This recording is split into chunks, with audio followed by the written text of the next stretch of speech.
Greetings, everyone. I am Dr. Wolf, and oh goodness, I wish that MLPG4 did more with this concept, especially since we got an episode like Dungeons and Discord where Spike, Big Mac, and Discord are playing Dungeons and Dragons. And now we get to see this concept in Ponylife among the main six. I mean, we had just a hint that Rainbow Dash and Pinkie Pie would love to do this, but now seeing the rest of the main six try to do this concept even for just a few minutes, it's very entertaining.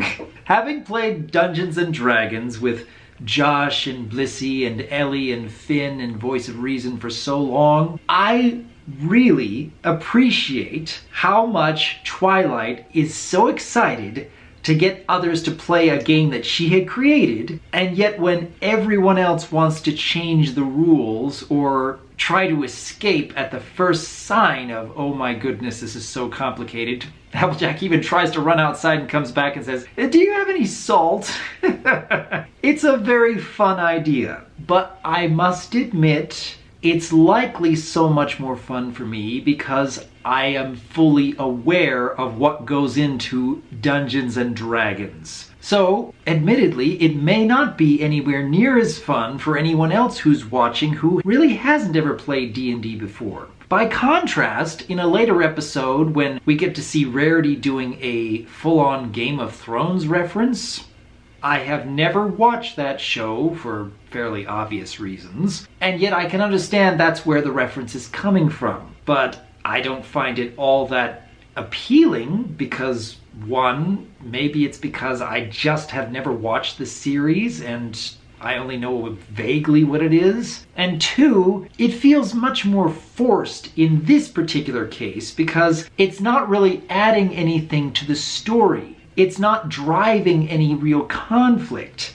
It's not bringing characters together or really driving them apart. It's just a reference for the sake of a reference. By contrast, with Dungeons and Dragons, Twilight Sparkle coming up with this brand new idea for a game with a story that has over 1,000 pages on trying to understand the complex narrative and how to play each character, even needing to be a level 18 architect.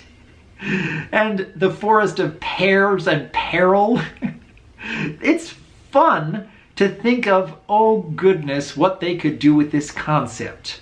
I enjoy this element much more because not only is it something that I have taken part in my own life, I don't imagine a lot of kids watching this would really understand fully what is being referenced here, but it's also driving the conflict. It's driving the story forward. It's not just the sake of, hey, we want to put D&D in here just to get the audience to laugh and say, hey, I know that thing. It's more, Twilight felt very passionate about something that the rest of the main six had a hard time wrapping their heads around. It feels much more natural. So that's a big reason why I enjoy something like Game Night and much less enjoy something like Dear Tabby. But that's not to say that none of these other episodes have anything entertaining.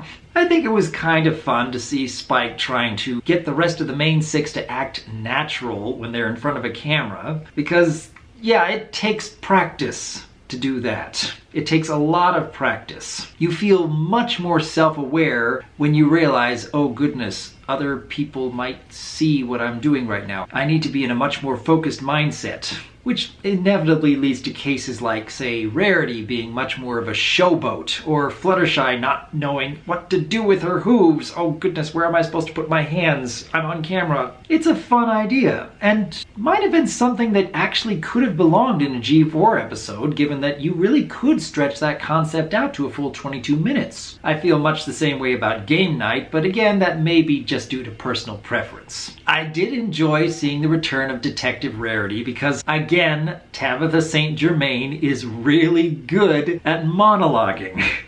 She's just very enjoyable in that sense. And even just seeing a few seconds of Vinyl Scratch or DJ Pone 3, where she's kind of doing charades trying to get across what she's saying.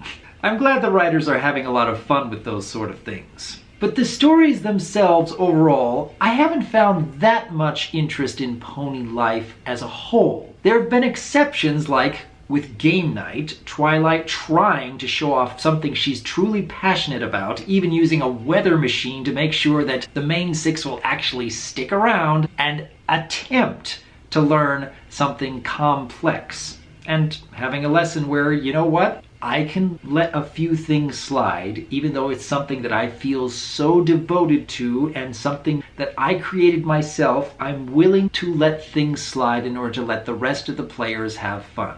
And by the way, I really appreciate, Josh, that you give us that leeway in the Brony D&D series. It does create a much more fun atmosphere.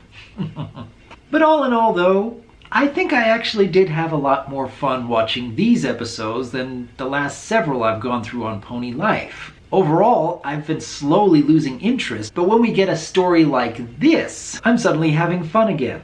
It may be due to my personal preference, but I think it may also have to do with, hey, it's not just a reference for the sake of a reference. They're putting it into the story in order to drive a conflict, in order to learn a lesson. It feels much more natural that way, and I hope they have more of something like this in the future.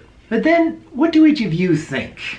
Given the concepts of creating a Dungeons & Dragons world of your own, or creating a documentary of your own, or getting to see Tabitha St. Germain enjoy being Detective Rarity again, or even just the very quick notion of there's such a thing as a cupcake nuke? Oh goodness, that's kind of interesting. Leave your thoughts in the comments below, because as always, I am Dr. Wolf, and I look forward to hearing from you.